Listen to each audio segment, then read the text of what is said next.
Let's learn. How to auto-scroll on TikTok. You want to do this, maybe because your hands are busy with some work, but you want to keep watching TikToks without having to scroll down manually. That's why auto-scroll exists. I will show you how to do it. Just follow my steps, it's actually so easy and quick. Now let us start by opening TikTok app from your home screen. Now find some random video that doesn't have photo swipe mode on. To enable auto-scroll, just tap and hold somewhere on the screen when new pop-up appear.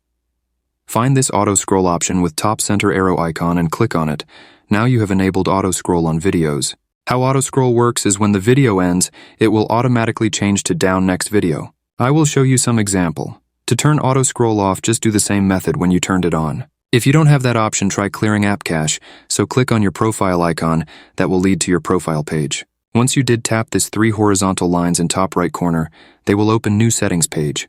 Scroll down until you find free up space option and go there. Once new page loads, just clear both cache and downloads by taping on clear button, and then one more time clear, and you are finished. If it still doesn't work, try to offload the app or change your location. So thanks for watching and see you in the next video.